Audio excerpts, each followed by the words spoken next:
नमस्कार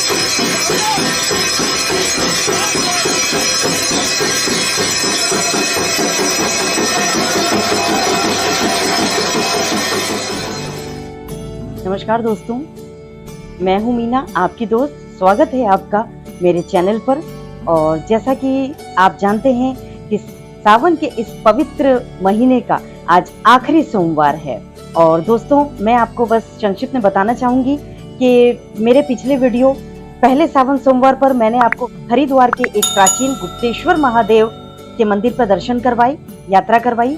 दूसरे सोमवार पर मैं आपको लेके चली श्री माता वैष्णो देवी कटरा में स्थित बाबा धनसर और शिव की प्राचीन गुफा, जहां बाबा नाग रूप में विराजते हैं, उनके दर्शन करवाए। और तीसरे सोमवार पर मैंने आपको दर्शन करवाए हमारे भारत में प्रसिद्ध एकमात्र मंदिर पशुपतिनाथ मंदिर पर यात्रा करवाई, दर्शन करवाए। और आज चौथा सोमवार है और चौथे सोमवार पर भी और 12 ज्योतिर्लिंग के दर्शन में मैं आपको 12 ज्योतिर्लिंग कहां स्थित है, उन पर होने वाली आरती और इनसे जुड़ी पौराणिक कथाएं कि ये शिवलिंग कैसे स्थापित हुए और महादेव वहां शिवलिंग रूप पर कैसे स्थापित हुए और इन मंदिर की स्थापना के बारे में जानकारी देने वाली हूं और 12 ज्योतिर्लिंग के दर्शन करवाऊंगी दोस्तों। तो चलिए बिना किसी देरी के हम आज का ये वीडियो स्टार्ट करते हैं।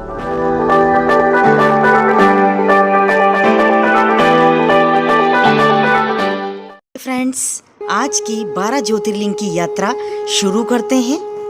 आज के वीडियो में हम आपको 12 ज्योतिर्लिंग के दर्शन करवाएंगे। हम जानेंगे कि ये 12 ज्योतिर्लिंग भारत में किस किस जगह पर स्थित है और इसके साथ हम इन 12 ज्योतिर्लिंग से जुड़ी पौराणिक कथाओं के बारे में भी जानेंगे। और 12 ज्योतिर्लिंग पर होने वाली आरतियां भी हम आपको करवाने वाले हैं, जैसे बाबा महाकाल की भस्म आरती। वीडियो स्टार्ट करने से पहले दोस्तों एक ही रिक्वेस्ट, चैनल को यदि सब्सक्राइब नहीं किया है तो प्लीज सब्सक्राइब जरूर करें, लाइक शेयर करना ना भूलें। सोमनाथ ज्योतिर्लिंग गुजरात।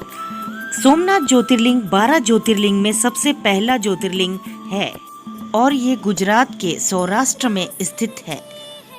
इस ज्योतिर्लिंग का संबंध स्वयं चंद्रदेव से है, तभी इस ज्योतिर्लिंग का नाम सोमनाथ है। चंद्रदेव की शादी दक्ष की 27 बेटियों के साथ हुई थी।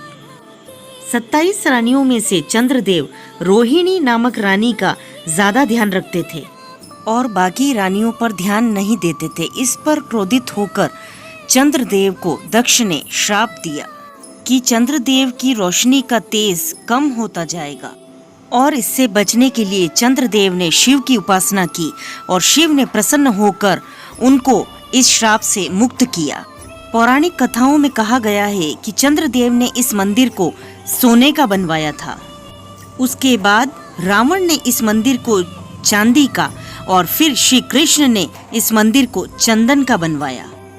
इतिहास के अनुसार माना जाता है कि सोमनाथ मंदिर अलग अलग युद्धों के कारण 17 बार टूटा है और फिर इस मंदिर का पुनर्निर्माण हुआ। आज जो आप सोमनाथ मंदिर देख रहे हैं, इसका निर्माण श्री वल्लभ भाई पटेल ने करवाया था। चलिए अब सोमनाथ मंदिर के आरती के दर्शन करवाते हैं आपको।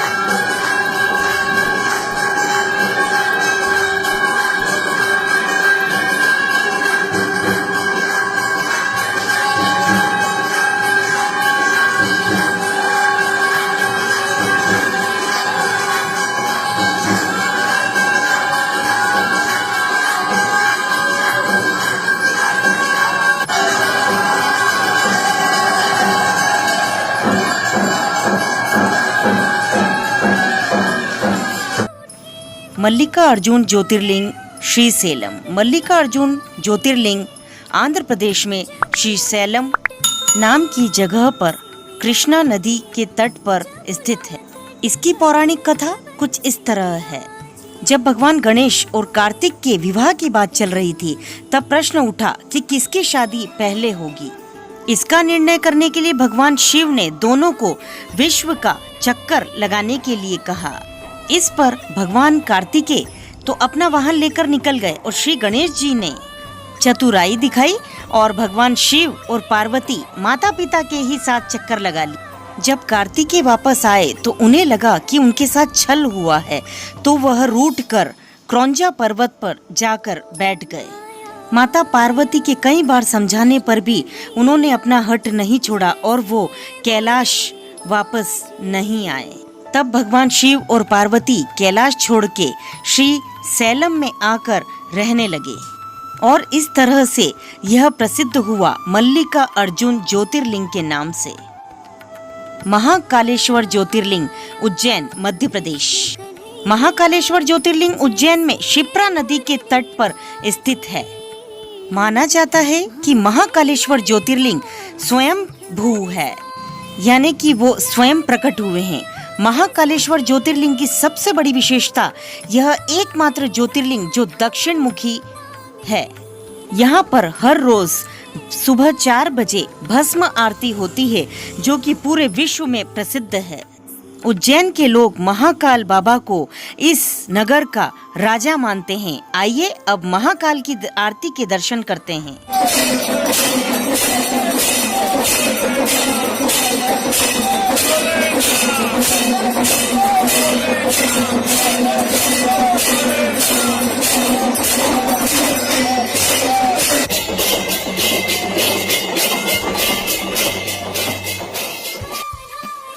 ओमकारेश्वर ज्योतिर्लिंग। ये ज्योतिर्लिंग मध्य प्रदेश में महाकाल बाबा के अलावा एक और ज्योतिर्लिंग मध्य प्रदेश में स्थित है, जो कि इंदौर के पास खांडवा डिस्ट्रिक्ट नर्मदा नदी के तट पर स्थित है।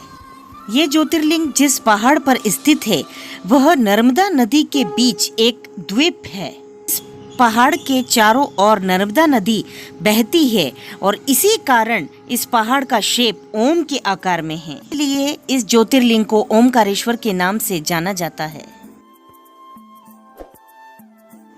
बैद्यनाथ ज्योतिर्लिंग देवगढ़ झारखंड। झारखंड के देवगढ़ डिस्ट्रिक्ट में बाबा बैद्यनाथ का धाम है। पूरे भारत में यही सिर्फ एक मंदिर है जहां पर ज्योतिर्लिंग और शक्तिपीठ एक साथ स्थापित है। बाबा बैद्यनाथ की कई पौराणिक कथाएं हैं। उनमें से एक कथा यह है कि रावण ने भगवान शिव को प्रसन्न करने के लिए यहीं पर अपने 10 सिरों का बलिदान दिया था। भगवान शंकर ने प्रसन्न होकर रावण को दर्शन दिए और रावण का इलाज किया। तभी इस धाम को बैद्यनाथ के नाम से जाना जाता है। भीमाशंकर ज्योतिर्लिंग महाराष्ट्र। भीमाशंकर ज्योतिर्लिंग महाराष्ट्र में पुणे के पास सह्याद्री हिल्स पर है। यहाँ से भीमा नदी उत्पन्न होती है। इसकी पौराणिक कथा कुछ इस तरह से है। त्रिपुरासुर राक्षस यहाँ पर काफी उत्पात मचा रहा था। उसको खत्म करने के लिए भगवान शिव खुद यहाँ पर आए और उसका वध किया। युद्ध के बाद भगवान शिव थक गए और यहाँ बैठकर उन्होंने आराम किया और माना जाता है कि भीमा नदी उनके पसीने से निकलने वाले जल से उत्पन्न हुई। उसके बाद वहाँ के लोगों ने भगवान शंकर से प्रार्थना की कि वे यहीं पर बस जाए और भगवान शिव भीमाशंकर ज्योतिर्लिंग के रूप में यहीं पर बस गए। रामेश्वर ज्योतिर्लिंग तमिलनाडु। रामेश्वर ज्योतिर्लिंग तमिलनाडु में रामनाथ की जगह पर है। ये 12 ज्योतिर्लिंगों में से तो एक है ही, साथ ही साथ हिंदू धर्म में 4 धामों में से एक धाम भी माना जाता है। रामेश्वर ज्योतिर्लिंग की स्थापना स्वयं श्री राम के हाथों से हुई है। लंका पर जाने से पहले स्वयं श्री राम ने इस शिवलिंग की स्थापना की, तभी इस शिवलिंग को रामेश्वरम नाम से जाना गया। राम जी ने कहा राम के ईश्वर रामेश्वरम और शिव जी ने कहा राम जिनके ईश्वर अर्थात रामेश्वरम। दोनों ही सही है। नागेश्वर ज्योतिर्लिंग गुजरात। गुजरात में सोमनाथ बाबा के अलावा नागेश्वर ज्योतिर्लिंग भी है।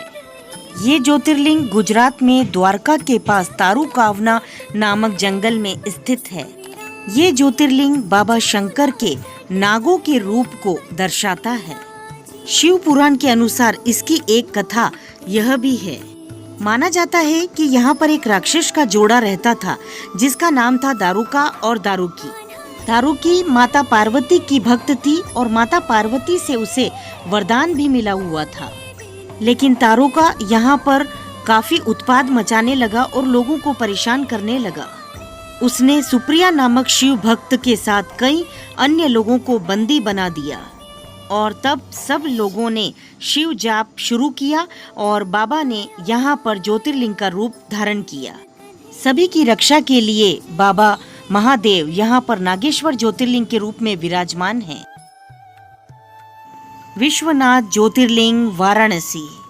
उत्तर प्रदेश के बनारस शहर में विश्वनाथ ज्योतिर्लिंग स्थापित है। बनारस, जिसे दुनिया की सबसे प्राचीन नगरी माना जाता है, यहाँ काशी विश्वनाथ जी का मंदिर है।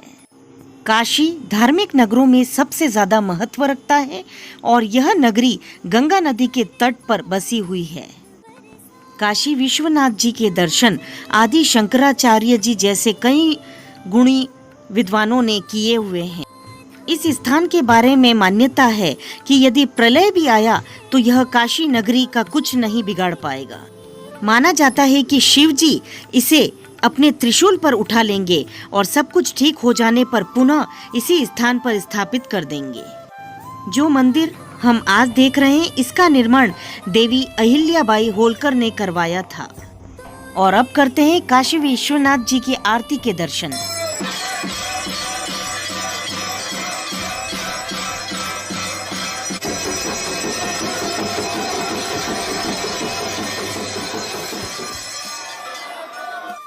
त्र्यंबकेश्वर ज्योतिर्लिंग नासिक।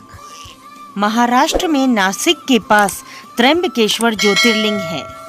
ये ज्योतिर्लिंग ब्रह्मगिरी पर्वत के पास है और ब्रह्मगिरी पर्वत से गोदावरी नदी उत्पन्न होती है। माना जाता है कि गोदावरी नदी और गौतम ऋषि के आग्रह करने पर भगवान शिव यहाँ ज्योतिर्लिंग रूप में विराजमान हुए।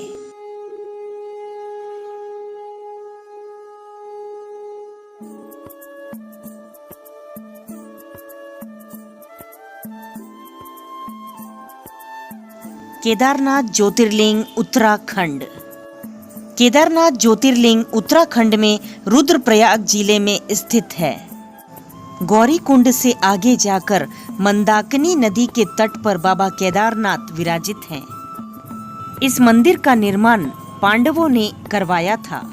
महाभारत युद्ध के दौरान पांडव अपने भाइयों की हत्या के पाप से मुक्त होना चाहते थे, इसलिए वो भगवान शिव के दर्शन चाहते थे। पर भगवान शिव उनसे रुष्ट थे, इसलिए उन्हें दर्शन नहीं देना चाह रहे थे। इसलिए भगवान शिव बैल का रूप धारण करके केदारनाथ आ गए, लेकिन पांडव उनका पीछा करते करते वहां भी आ गए। तब भगवान शिव धरती में समाने लगे, लेकिन भीम ने बैल की पीठ पकड़ ली थी। तभी यहाँ पर केदारनाथ शिवलिंग बैल की पीठ के रूप में स्थित है और भगवान शिव ने फिर पांडवों को माफ किया, उन्हें दर्शन दिए और पांडवों ने फिर यहाँ बाबा केदारनाथ मंदिर की स्थापना की। माना जाता है कि यह मंदिर 400 वर्ष तक बर्फ के अंदर छुपा हुआ था। कृष्णेश्वर ज्योतिर्लिंग महाराष्ट्र। महाराष्ट्र में औरंगा के पास एलोरा केव्स हैं और इन्हीं केव्स में कृष्णेश्वर ज्योतिर्लिंग है। इस ज्योतिर्लिंग की मान्यता यह है कि यहाँ पर खुशमा नाम की एक शिव भक्त थी। उसके पुत्र को उसकी ही बहन ने छल से मारा था। अपनी भक्त पर इस तरह के अन्याय को देख भगवान शिव प्रकट हुए और खुशमा को दर्शन दिए और इसके बाद भगवान शिव यहाँ ज्योतिर्लिंग के रूप में स्थापित हो गए। आइए अब आप भी मीना के साथ प्रसिद्ध ज्योतिर्लिंग की आरती के दर्शन के लाभ प्राप्त करें।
तो ये थे दोस्तों 12 ज्योतिर्लिंग के दर्शन और उनकी आरती। आशा करती हूँ आपको मेरे साथ, मीना के साथ 12 ज्योतिर्लिंग दर्शन का लाभ प्राप्त हुआ होगा। आपने आरती का भी लाभ लिया होगा।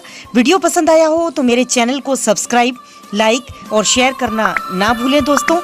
ऐसे ही और प्रसिद्ध मंदिरों के दर्शन मैं आपको बहुत जल्दी करवाऊंगी। मिलती हूँ अगले वीडियो में, तब तक के लिए मुझे आज्ञा दीजिए। नमस्कार। ओम नमः शिवाय।